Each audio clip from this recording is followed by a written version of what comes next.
Hey everyone, welcome you all to our podcast at Acumen.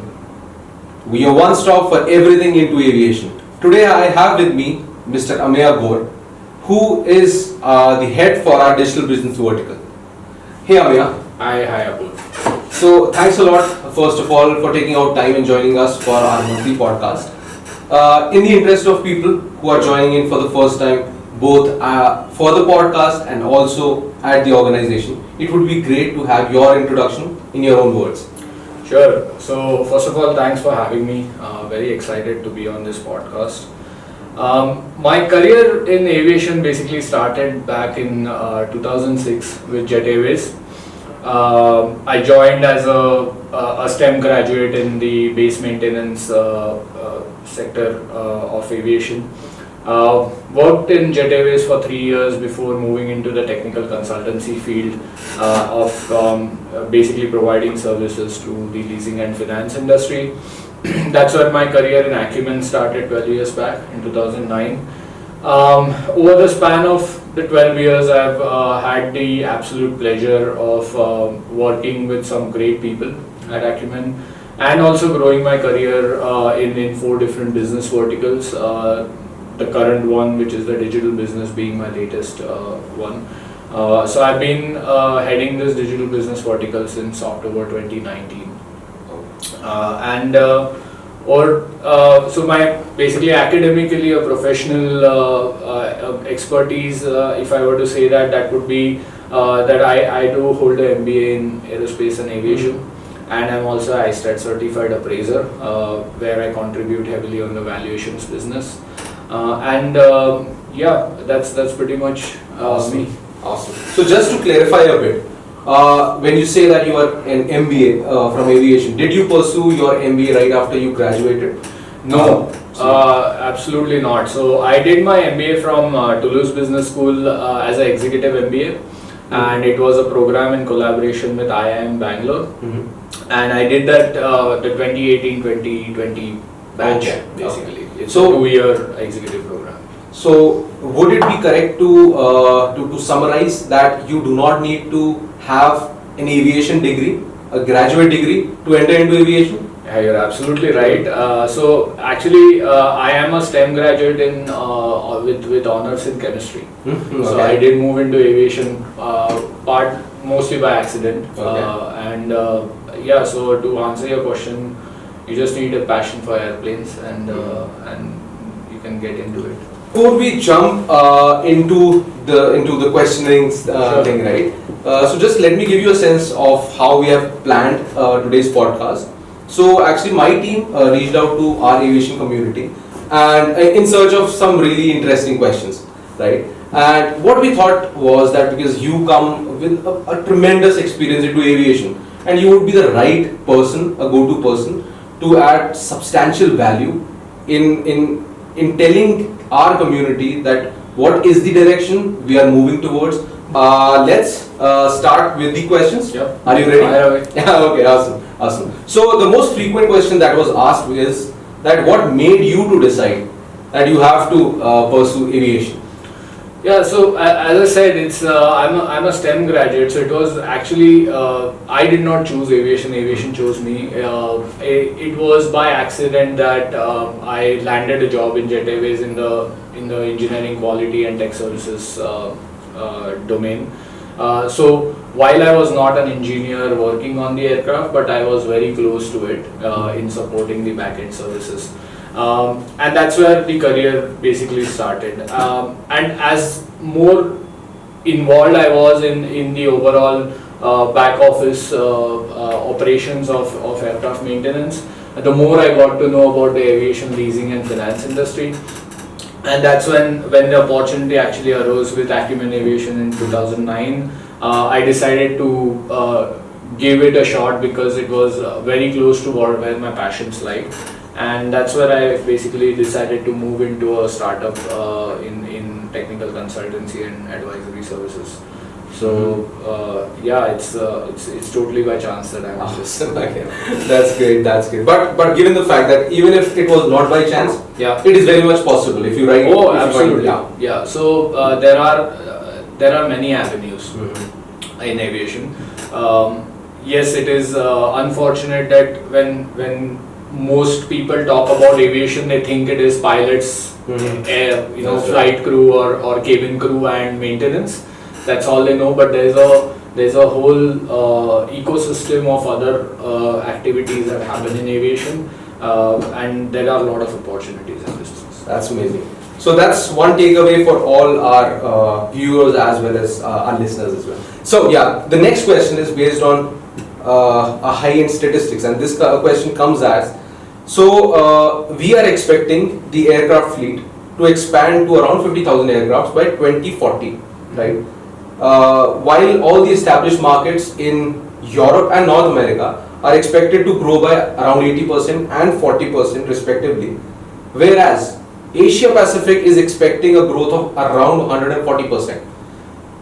Why is there such a contrasting difference between the two geographies? What's your take on that? So it's not really surprising. The numbers are not very surprising. Mm-hmm. It's because two reasons. One is the economic changes that are happening in the Asia Pac region. Whereas not the Americas as well as Europe have been mature markets for a long period of time now. In very layman terms, how they term it as developed and developing economy. So Asia Pac has been an emerging player in this sector. The second reason is the overall growth of infrastructure as well as the economic improvement, I would say, in the economic state of people in this region, right? There is more disposable income available, there is a lot of industrial growth happening, and there is a lot of growth happening in allied sectors of maintenance and other areas of aviation. China is already leading in the aviation leasing business now, although they started relatively very late in this.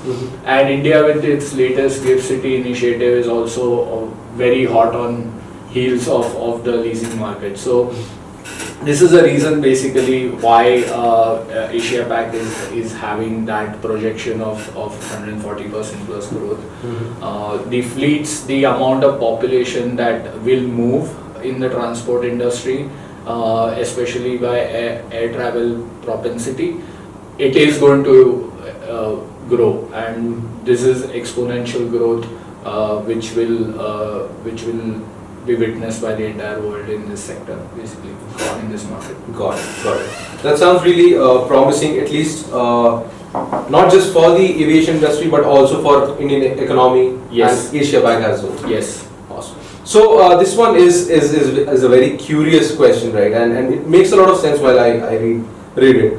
So what it says is that while we have witnessed a lot of digital transformation, adoption of digital technologies at the front end of aviation, right? What we see is that the customer end has been at the receiving point of all these digital services, right? While we go at the airports, we see all these kiosks, all these check-in facilities have been digitized and a lot of it, right?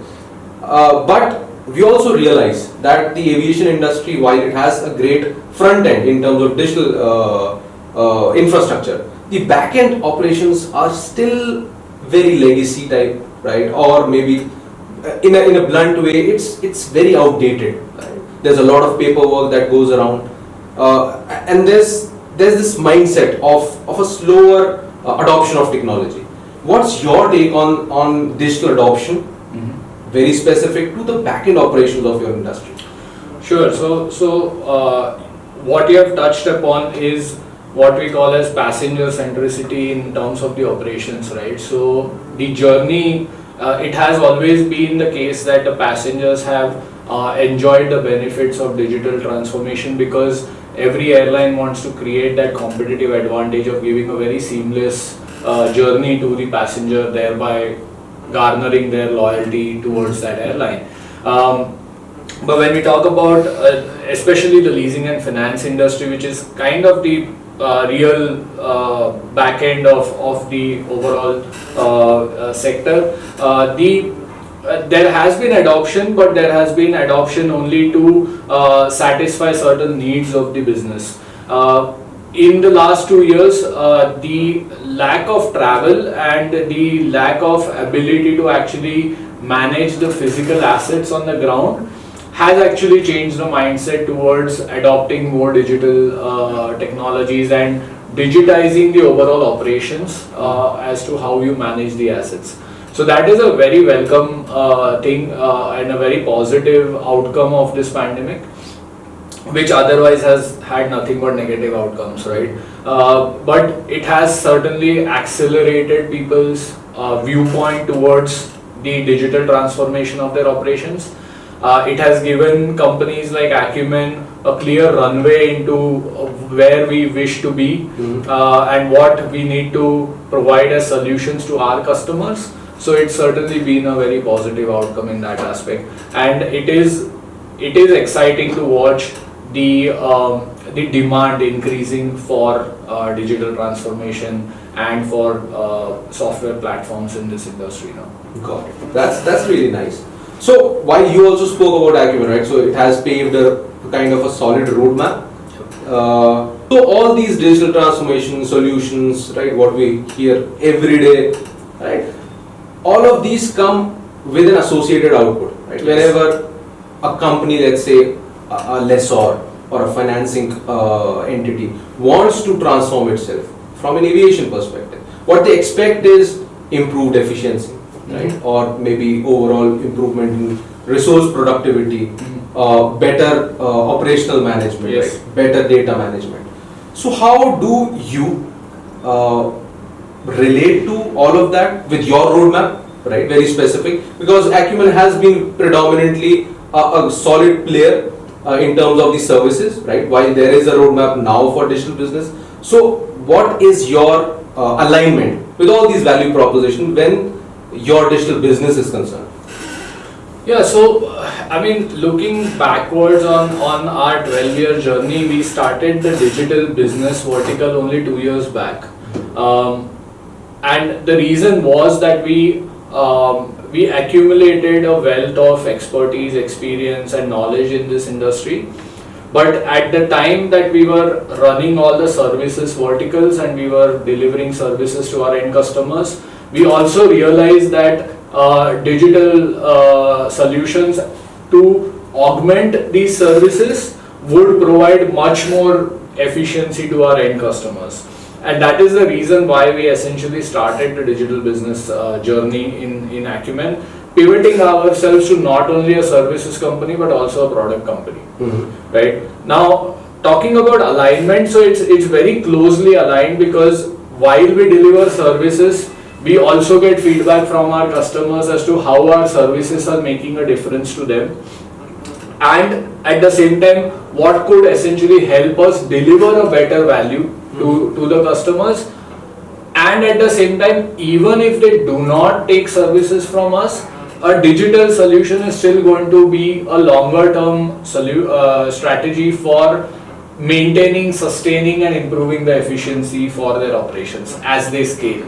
So it is actually not rocket science to know that, okay, as you scale your operations from a 20 aircraft, 30 aircraft fleet to a 350 aircraft fleet, you cannot continue to scale your manpower in the same direction. So you have to have a digital solution to go along with it to maintain that competitive advantage. And that's what we took a leaf out of our services, and that's where we decided to go into the digital side.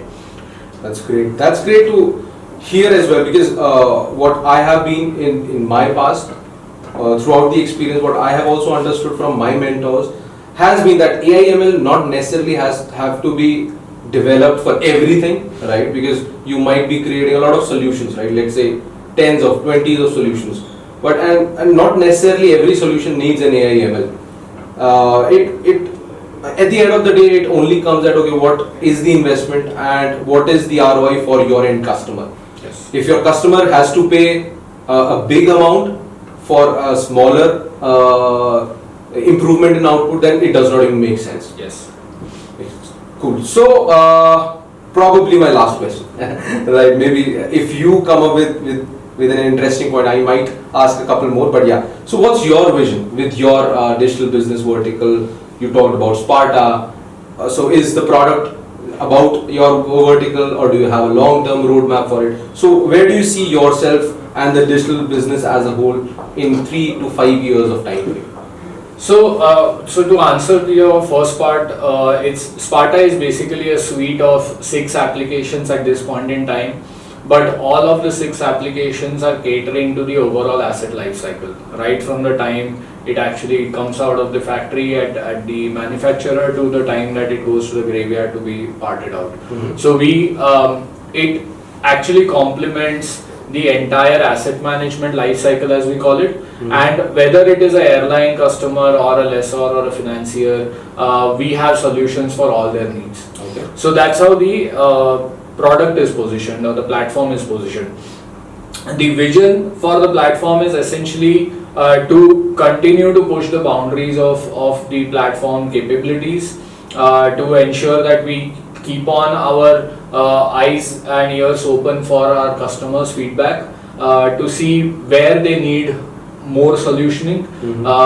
We are also technologists at heart, so we are keeping a watch on new technologies coming in, which will offer, at the end of the day, it all comes down to what value we add for our customers, and therefore any kind of technology which further improves our efficiencies, further improves the platform, we are game for implementing those or exploring those.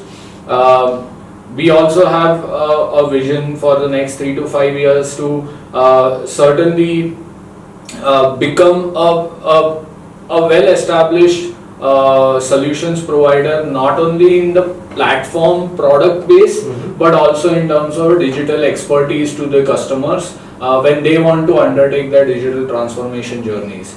So regardless whether they take the SPARTA platform as their preferred choice, or whether they decide to engage us for implementing a very robust digital transformation journey, we are willing to offer those solutions to them.